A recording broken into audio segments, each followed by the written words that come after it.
Assalamualaikum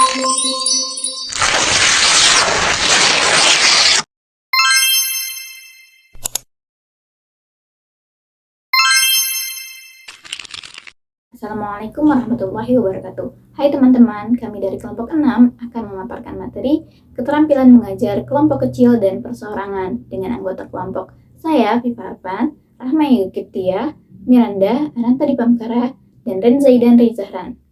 Mari kita cari tahu apa itu keterampilan mengajar kelompok kecil dan perseorangan. Keterampilan mengajar kelompok kecil adalah kemampuan guru dalam membimbing peserta didik dalam belajar secara berkelompok dengan jumlah anggota 3 hingga 5 dan maksimal 8 orang per kelompoknya. Keterampilan mengajar perseorangan adalah kemampuan guru dalam membimbing peserta didik dalam belajar secara individual, membantu peserta didik yang kesulitan dalam belajar atau memiliki masalah. Sebelum memulai pembelajaran, guru di kelas membuka dengan menerapkan keterampilan dasar-dasar memulai kelas. Yang pertama, mengucapkan salam. Assalamualaikum. Yang kedua, membaca doa. Oke, baik anak-anak, sebelum kita memulai pelajaran pada kali ini, alangkah baiknya kita membaca doa. Ayo, siapa ketua kelasnya di sini? Oh, kamu siapa namanya? Nanta ya? Ya, ayo coba pimpin doanya. Sebelum memulai pelajaran hari ini, alangkah baiknya kita lanjutkan doa terlebih dahulu. Berdoa, mulai.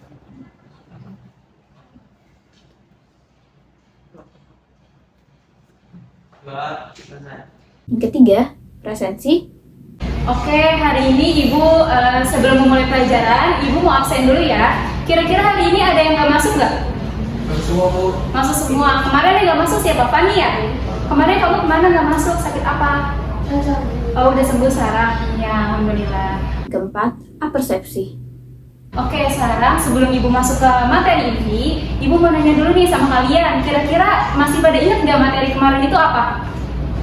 Ayo, siapa ingat? Kamu ingat nggak? Apa tentang apa? Tentang diet, Bu. Iya, diet itu apa? Diet itu denda atau dirugi pembunuhan. Pastinya diet itu punya berbagai macam kan. Nah, kira-kira diet itu ada berapa macam sih anak-anak? Ayo, ada berapa macam? Ayo, ada berapa? Ada 2 macam, Bu. Oke, diet apa aja tuh? Mughalaza sama mukhafafah. Kira-kira kalau diet mughalaza itu artinya apa ya? Saya, Bu. Apa?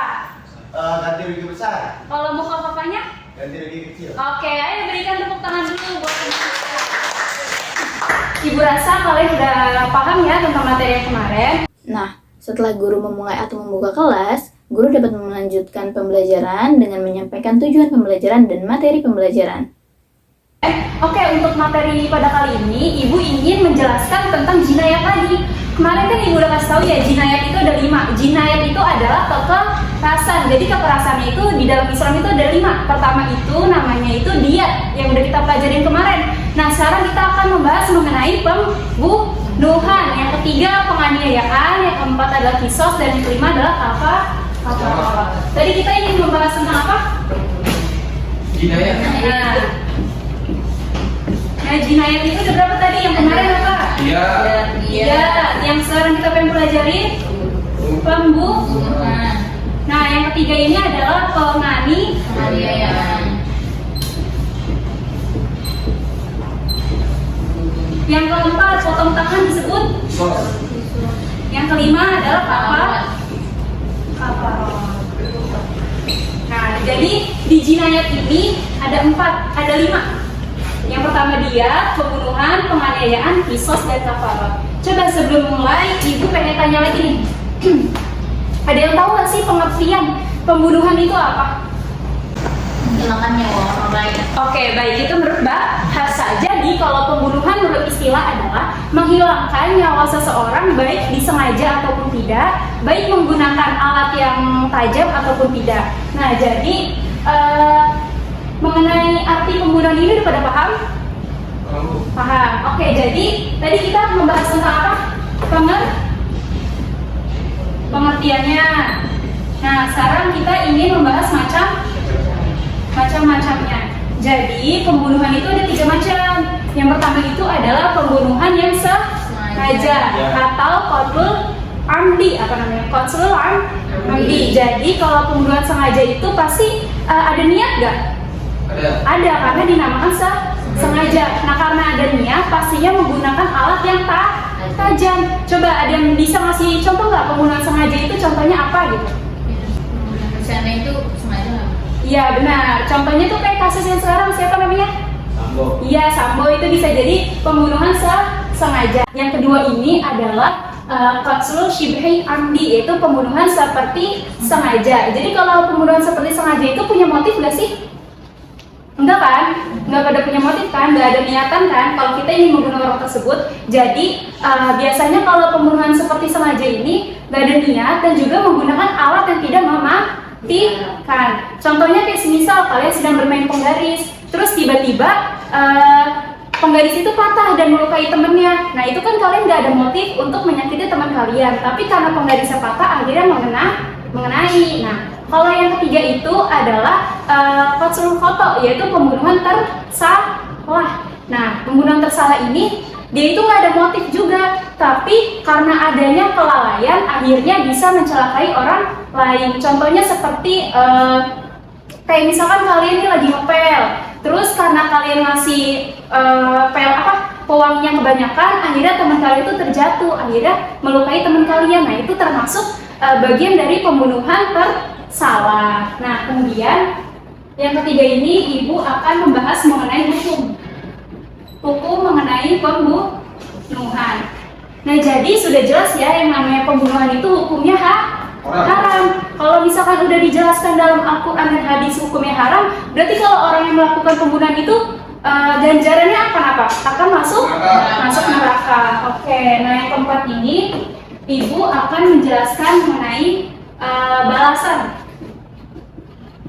atau sanksi. Nah jadi tadi coba ibu tanya pembunuhan itu ada berapa?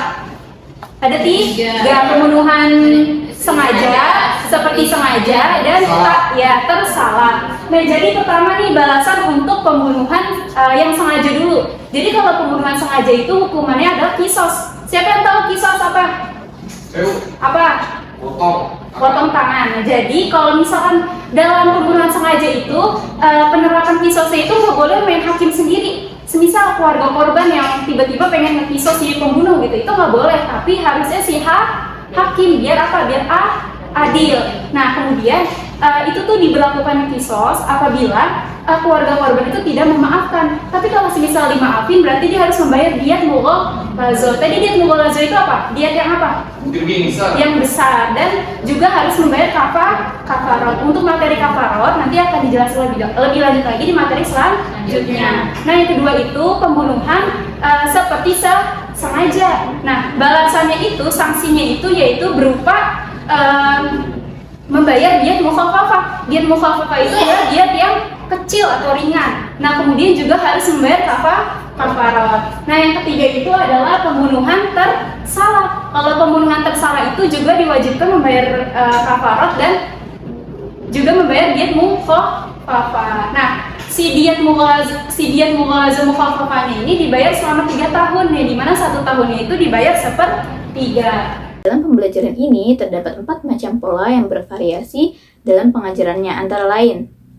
Yang pertama, kelas besar, kelompok kecil plus perseorangan, dan kelas besar. Yang kedua, kelas besar, kelompok kecil plus kelompok kecil, dan kelas besar. Yang ketiga, kelas besar, perseorangan, kelompok kecil, dan kelas besar. Dan yang keempat, kelas besar, perseorangan plus perseorangan, dan kelas besar.